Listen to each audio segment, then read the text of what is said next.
ஓம் ஸ்ரீ குருபியோ நமக. ஓம் ஸ்ரீ மகா பெரியவா சரணம். வரும் ஜூலை 2ஆம் தேதி புதன்கிழமை ஆனி திருமஞ்சனம். இப்ப நம்ம சொல்லக்கூடிய இந்த பொருட்களை உங்க வீட்டுல நீங்க எரிக்கிறது மூலியமா அசுர வேகத்துல பணம் வரும். ஒரே நாள்ல கோடி செல்வம் தேடி வருதுன யோகத்தை நீங்க பெற முடியும். அது என்னென்ன பொருட்களை எப்படி பயன்படுத்தணும்னு பார்க்கறதுக்கு முன்னாடி நம்மளோட வீடியோஸை இப்பதான் நீங்க ஃபர்ஸ்ட் டைம் பார்க்குறீங்கன்னா மறக்காம சப்ஸ்கிரைப் பண்ணிக்கோங்க. தொடர்ந்து இது மாதிரி அப்டேட் தெரிஞ்சுக்கிறதுக்கு பக்கத்துல நோட்டிஃபிகேஷன் பெல்லை கிளிக் பண்ணி ஆல் அப்படிங்க செலக்ட் பண்ணிக்கோங்க. இப்போ என்னென்ன பொருட்களை எப்படி பயன்படுத்த போறோம் அப்படிங்கிற பத்தி தெளிவா தெரிஞ்சுக்கலாம். ஒரு வருஷமும் இந்த ஆனி திருமஞ்சனம் அப்படிங்கிறது ஆனி மாசத்துல வரக்கூடிய வளர்பிறை உத்திரம் நட்சத்திரம் நடக்கும். திருமஞ்சனம்னா மங்கள ஸ்நானம், அதாவது நீராடல், அபிஷேகம்னு பெயர். சிவன் கோவில்கள்ல சிவனுக்கு வருஷத்துல எல்லா நாட்களும் அபிஷேகம் நடக்கும். ஆனா அதே சிவன் கோவில்ல சிவ வடிவங்கள்ல ஒன்றாக இருக்கக்கூடிய நடராஜருக்கு வருஷத்துல 6 முறை மட்டும்தான் அபிஷேகம் நடக்குமா. அந்த 6 முறையில 2 முறை ரொம்ப விசேஷமானது. ஒன்னு ஆனி திருமஞ்சனம், இன்னொன்று மார்கழி மாசத்துல திருவாதிரையில வரக்கூடிய திருமஞ்சனம். இந்த 2 நாட்கள் மட்டும்தான் நடராஜருக்கு அதிகாலை பூஜை நடக்கும். மற்ற 4 நாட்கள்ல மாலை நேரங்கள்ல அபிஷேக பூஜைகள் நடக்கும். இந்த திருமஞ்சனத்தை பார்க்கறதால நம்மளோட பாவங்கள்லாம் விலகி நல்லது மட்டுமே நடக்கும் அப்படிங்கிறது ஒரு பெரிய நம்பிக்கை. ஜூலை 2ஆம் தேதி இந்த வருஷத்துக்கான ஆனி திருமஞ்சனம் வருது. அதாவது ஆனி மாசத்துல வளர்பிறை நாடுல வரக்கூடிய உத்திரம் நட்சத்திரம் அன்னைக்கு அதிகாலை சரியா 3 மணிக்கெல்லாமே அபிஷேகங்கள் ஆரம்பிச்சிடுவாங்க. கிட்டத்தட்ட 6 மணி நேரம் தொடர்ந்து அபிஷேகம் நடக்கும் அப்படிங்கிறது காலமாக இருக்கக்கூடிய ஒரு வழக்கம். 6 முறை மட்டும்தான் அபிஷேகம் நடக்கும் சொல்லிக்கலாம் வருஷத்துக்கு. அது ஆனி உத்திரம், மார்கழி திருவாதிரை, சித்திரை திருவோணம், ஆவணி சதுர்த்தசி, புரட்டாசி சதுர்த்தசி, மாசி சதுர்த்தசி, இந்த நாட்கள்ல மட்டும்தான் மகா அபிஷேகம் நடக்கும். ஆனி உத்தரத்தில் நடக்கக்கூடிய திருமஞ்சனமும் மார்கழி திருவாதிரை நடக்கக்கூடிய திருமஞ்சனம் தான் ரொம்ப விசேஷம். இதுல இந்த உத்திரம் கூட சஷ்டியும் சேர்ந்து வந்தா அது பன்மடங்கு பலன் கொடுக்குமா.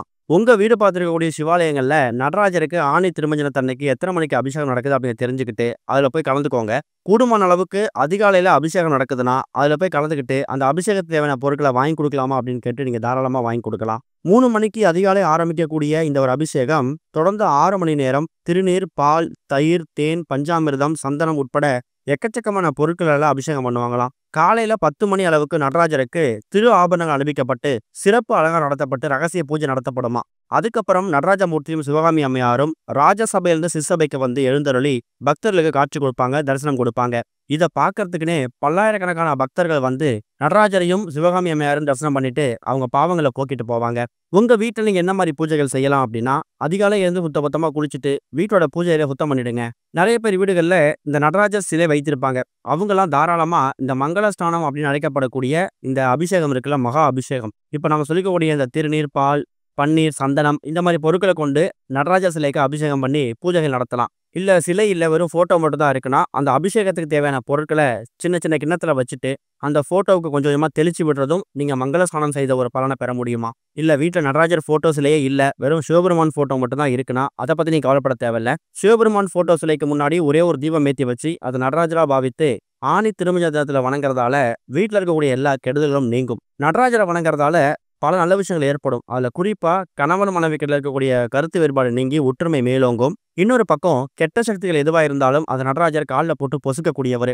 இது வரைக்கும் உங்க குடும்பத்துல ஆட்டி படைச்சிட்டு இருக்கக்கூடிய எல்லா விதமான கெடுதல்களையும் ஆடலாசனாக இருக்கக்கூடிய நடராஜ பெருமான் தீர்த்து வைப்பார். இன்னொரு பக்கம் இப்ப நாம சொல்லக்கூடிய இந்த ஒரு வழிபாட்டை ஆனி திருமஞ்சனத்தன்னைக்கு நீங்க உங்க வீட்டோட பூஜை அறையில செய்யறதால பலவிதமான நன்மைகள், சந்தோஷங்கள் உங்களுக்கு ஏற்படுமா. குறிப்பா இந்த பொருட்கள் எல்லாத்தையும் நீங்க ஒரு சின்ன ஒரு மண்ணகல்ல வச்சு எரித்து அதுல வரக்கூடிய அந்த கருமை நிற சாம்பலை நீங்க பயன்படுத்திக்கலாம். இப்ப சொல்லக்கூடிய இந்த பொருட்கள், பயன்படக்கூடிய பொருட்கள் எல்லாமே ரொம்ப எளிதா உங்க வீடு பக்கத்துல கிடைக்கக்கூடிய பொருட்கள் தான். இல்ல எதுவுமே ரொம்ப கிடைக்கக்கூடிய பொருள்லாம் கிடையாது. இது எத்தனை மணிக்கு செய்யலாம்னா மாலை ஒரு 6-7 மணிக்கு மேல செய்யறது விசேஷம். வீட்டுல இருக்கக்கூடிய ஆண்கள், பெண்கள், குழந்தைகள் யார் வேணாலும் செய்யலாம். குடும்பத் தலைவர், குடும்பத் தலைவி செய்யும் போது மற்ற நபர்கள் அமர்ந்து இந்த ஒரு வழிபாட்டை பார்க்கறது விசேஷம்தான். இதுக்கு உங்களுக்கு தேவையான பொருள், முதல் முக்கியமான பொருள் ஒரே ஒரு மண் அகலுக்கு தயார் செஞ்சு வச்சுக்கோங்க. மண் அகலுக்கு அப்படிங்கிறது எல்லா வீடும் ரொம்ப எல்லாம் கிடைக்கக்கூடிய ஒரு பொருள் தான். அடுத்ததா வெட்டி வேர். நடராஜர வழிபாட்டுல வெட்டி வேருக்கு அதிக முக்கியத்துவம் உண்டு. சிதம்பரம் கோவில்ல இப்ப வரைக்கும் நடராஜருக்கு வெட்டி வேர் மாலை சாத்துவாங்க. அது உடல்நல பிரச்சனையா இருக்கலாம், சொத்து பிரச்சனையா இருக்கலாம், இல்ல தீராத பிரச்சனையா இருக்கலாம். அது தீரணும் அப்படிங்கிறதுக்காக வெட்டி வேரை நடராஜருக்கு சமர்ப்பிப்பாங்க. அதே மாதிரி திருச்சி பக்கத்துடைய ஊட்டத்தூர்ல ஒரு சிவன் கோவில் இருக்கு. அங்க ஒரே கல்லால் செய்யப்பட்ட பஞ்சநாதன் நடராஜன் ஒருத்தர் இருக்காரு. அவருக்கு நம்ம வெட்டிவேர் மாலை சாத்தும் போது சிறுநீரக கோளாறு நீங்குமா. அதை விட முக்கியமானது இழந்தது எல்லாம் திரும்ப கிடைக்குமா.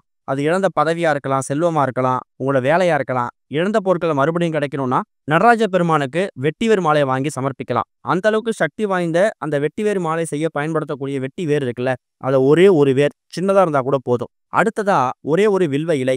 வில்வ இலை அப்படிங்கிறது சிவபெருமான் வழிபாட்டுல ரொம்ப ரொம்ப முக்கியத்துவம் வாய்ந்த ஒரு பொருள். பிரதோஷமா இருக்கட்டும், ஒரு வாரம் திங்கட்கிழமை வரக்கூடிய சோமவாரமா இருக்கட்டும், இந்த நாட்கள்ல சிவபெருமானுக்கு வில்வ இலைய சமர்ப்பிக்கிறதால நம்மளோட தோஷங்கள்லாம் நீங்கும். அடுத்ததா ஒரே ஒரு துண்டு ஏலக்காய். ஏலக்காய் அப்படிங்கிறது பணவசியம், ஜனவசியம் 2த்துக்கும் பயன்படுத்தக்கூடிய ஒரு பொருள். அது கூட ஒரே ஒரு கிராம்பு. கிராம்பு அப்படிங்கிறது மகாலட்சுமி தாயார் வாசம் செய்யக்கூடிய ஒரு பொருள். இப்படி இந்த முக்கியமான பொருட்கள் எல்லாத்தையும் எடுத்து வச்சுக்கோங்க.